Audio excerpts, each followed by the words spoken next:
Hello, I'm Evan Cole, coming to you from the WISE Lab at the VUB in Brussels. Our paper, Computing Education as a Translational Transdiscipline, presents a model of how CER could be structured to give practitioners better access to insights from CER, and explores how this model can be used to plan transitional research programs that address larger challenges in computing education. Before diving into the model, let's take a moment. I'll introduce some of the motivations behind the paper, why we wrote it, and what we hope to achieve. So about me first, I've been teaching programming for almost 7 years, primarily professional web development for adults, or boot camps, first in a startup, then freelance, and the last several years in a nonprofit serving displaced people and migrants in Belgium. In these roles, I've tried to put learners at the center of my work as I taught, designed curriculum, built learning environments, supported teachers, designed class management workflows, and much more. This varied experience working with wonderful people has given me an insider's view to many aspects of the computing education industry: educational, professional, social, and operational. From the beginning, I've tried to apply best practices from learning sciences into my courses.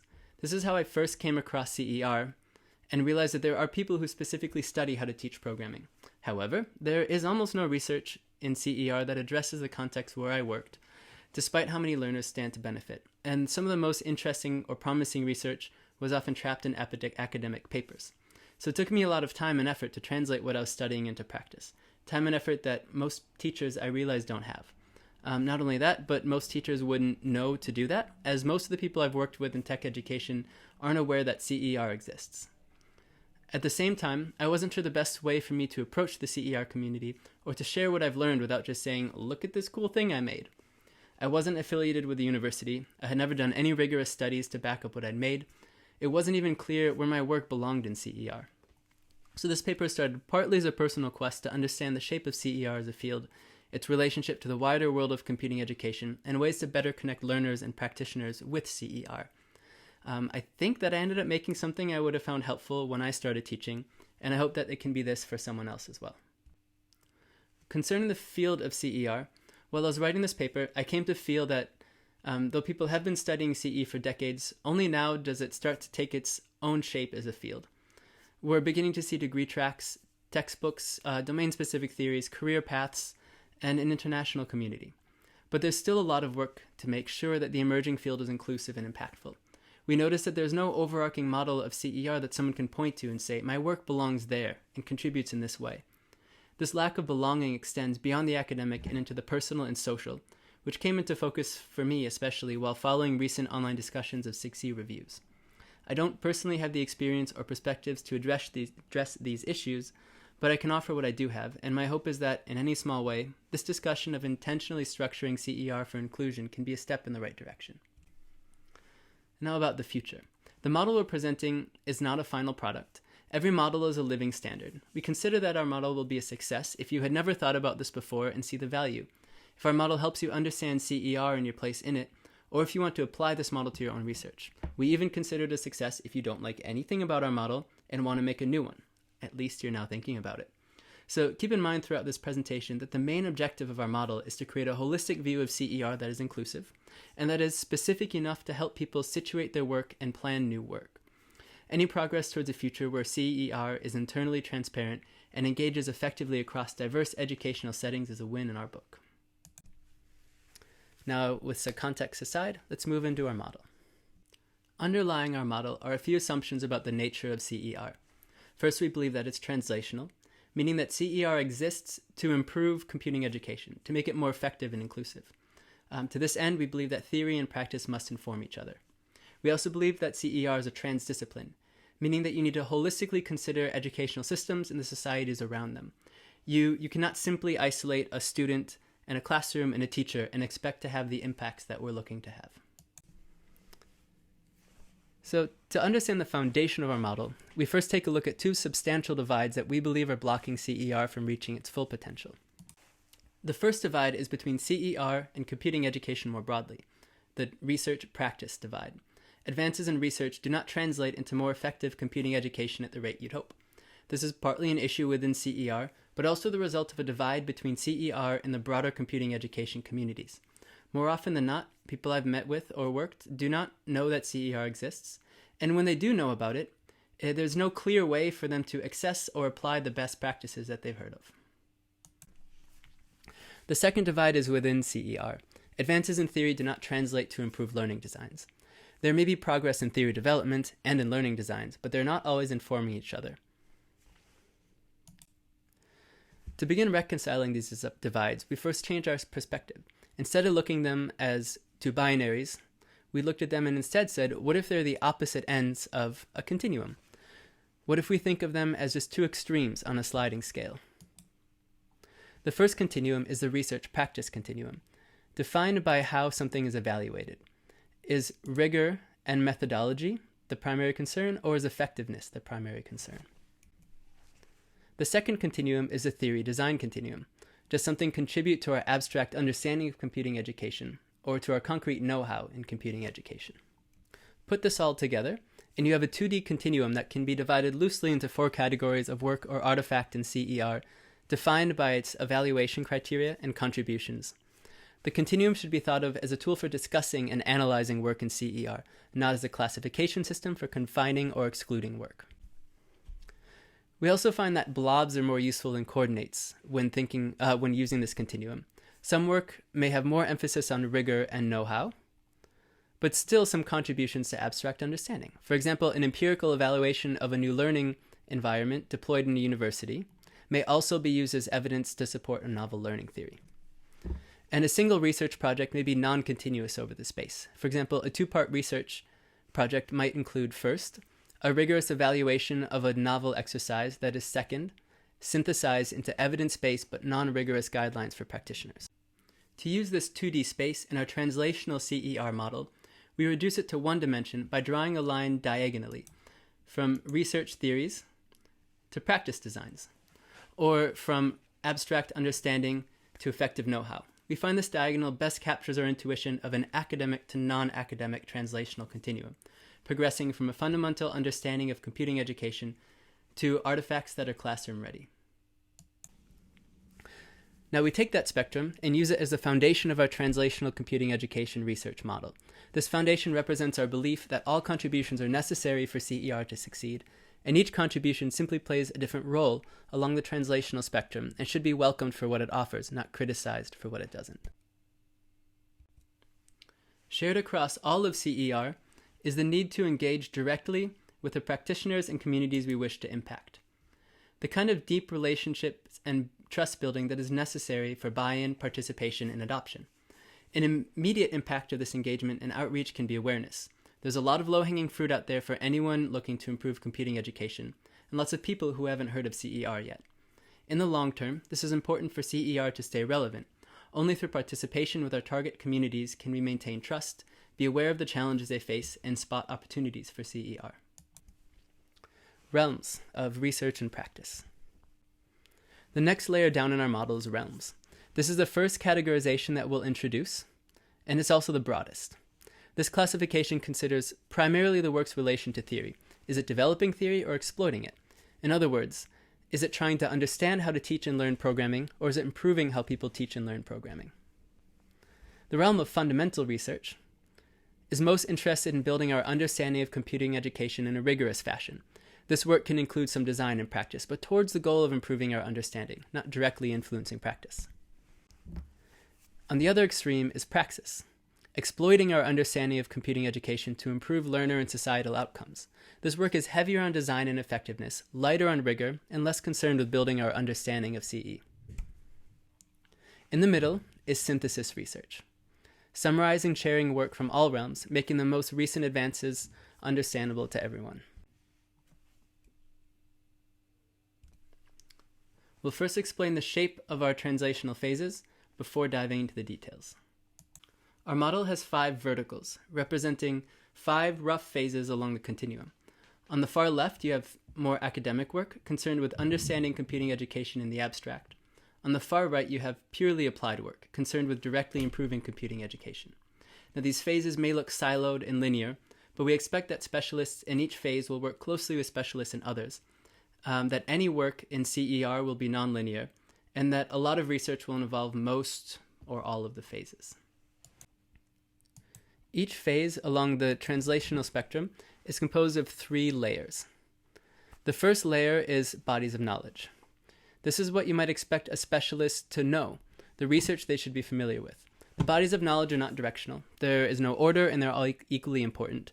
But they also do not have strict boundaries. It's expected that there will be overlap between bodies of knowledge in different phases. The next layer down is the translational phases. You can think of these as what someone does in each phase. What is their main goal? Translational phases do have a sequence, in as much as it's important to build your understanding before you can apply it, though we do recognize that practice is equally necessary to build understanding. The final layer is activities. This is a more fine-grained look at the work researchers do in each phase. What sort of questions are they asking? What methods might they use to answer those questions? Now on to the details. The first phase is theory development. Here the primary goal is to build our abstract understanding of computing education, or our theoretical CER knowledge. Two primary activities in this phase are exploring relevant theories from other fields and developing domain-specific theories for CER. This work would be done mostly by computing education researchers in academic settings, but in dialogue with practitioners and other researchers. The second phase is controlled experiments. Here, the primary goal is to develop CER theories through rigorous explorations of computing education in a variety of contexts, resulting in the experimental CER body of knowledge. Two primary activities in this phase are creating learning designs to explore CER theories and investigating the designs in relatively controlled settings.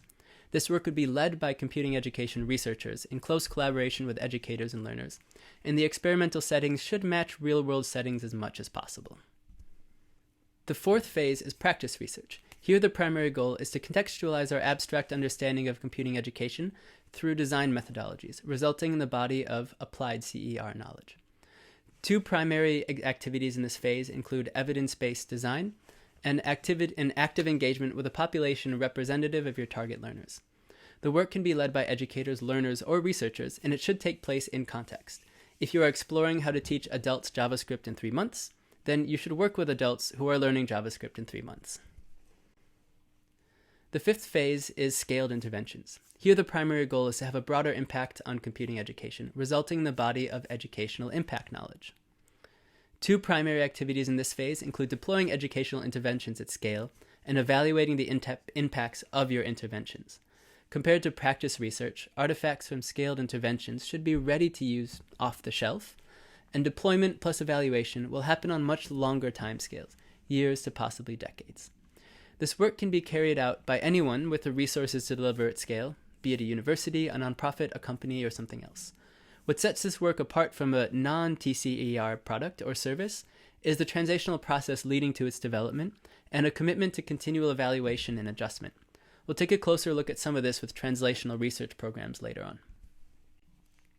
Last but not least, the middle phase is synthesis research. This is the glue that helps bind fundamental research and praxis into one coherent field.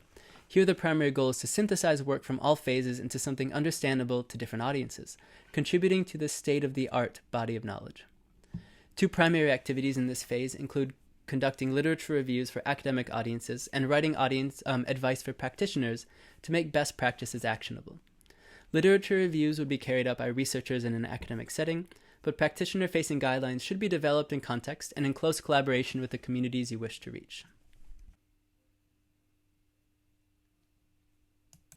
We believe it's helpful to be explicit about which CER activities lend themselves to transdisciplinary collaborations. Making this clear could help people in other fields imagine how to work with us, and can help us imagine new collaborations. We call these more collaborative activities training zones, as identified by Gallison et al., an area in which radically different activities could be locally but not globally coordinated. So that's the activities with asterisks. We also believe it's important to specify which activities are local to CER. These three. This could help to maintain a core identity as the field and make it easier to say this is what we can offer that is unique. Last and most important, reflexive analysis and action. Here along the side. This aspect of our model speaks directly to the human culture within CER. We must maintain an open and self-critical culture if we hope to stay relevant and continue impacting CER into the distant future. Each new generation of computing education researcher should feel that they're not too late to help redefine the field. So now let's pull this together and see what you can do with it. Because we didn't develop this model purely for an academic discussion, we wrote this model to imagine how CER can come to life and become more accessible to practitioners. So translational research programs are one way to turn our static model into a dynamic transdiscipline. By coordinating diverse research projects dealing with different aspects of the same problem over longer periods of time, translational research programs can address challenges in computing education that are too complex or diffuse for a single researcher or institution. And to be clear, we don't expect that all research in CER should be translational. There should always be a place for curiosity-driven research with no guaranteed payoff in practice. So to begin explaining translational research programs as we see them, let's consider this oversimplified space of all the CER knowledge on one axis and all computing education contexts on the other. We imagine a translational research program as being something like this line. It intersects with a single educational context, but it taps into all the bodies of knowledge and all of the techniques in computing education research to improve education in that context. So if we take as an example data science for displaced people, trying to help with integration through employment. For such a project to succeed, you cannot only focus on the learning objectives, instructional design, and lesson plans. You also need to collaborate with local and regional employers, integration services, aid organizations, and the learners themselves. It's not possible to isolate such a challenge and develop solutions in a controlled setting. There are practical, social, and psychological factors that simply can't be ignored without changing what you're studying. CER specialists working on such a project would need to approach the project with open ears and offer their experience in service of the project, not the other way around.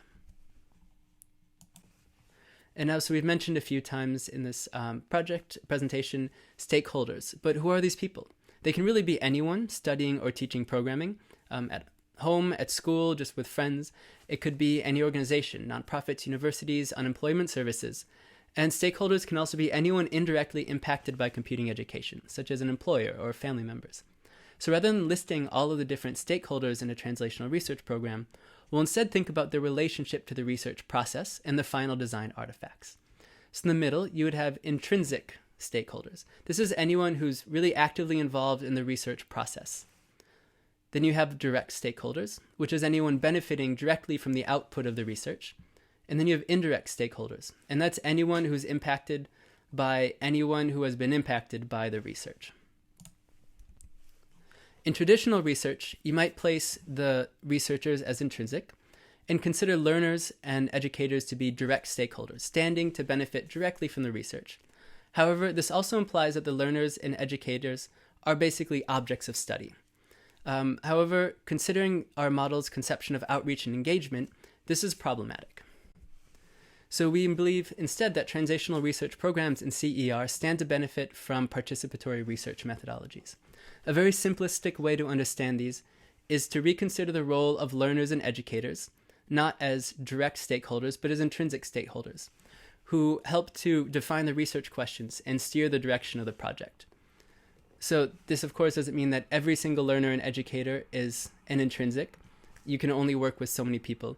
But you'll at least have a subset of learners and educators intrinsically linked with this project.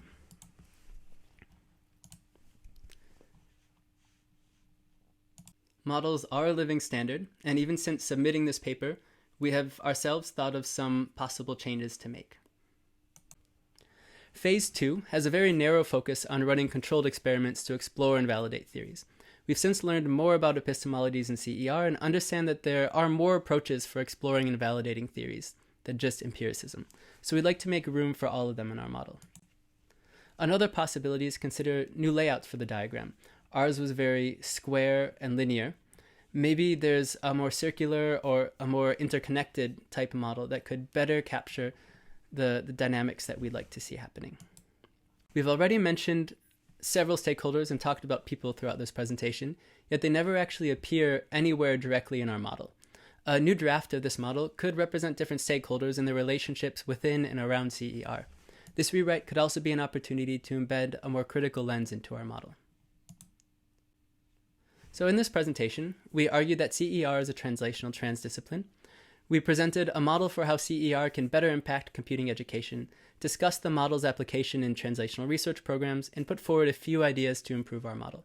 If you have any questions, would like to use this model in your own research, or want to share your experience using it in the future after we record this, feel free to reach out to us. Our emails are on the screen, and if you'd like to access the full paper, you can scan the QR code here at the bottom of the screen.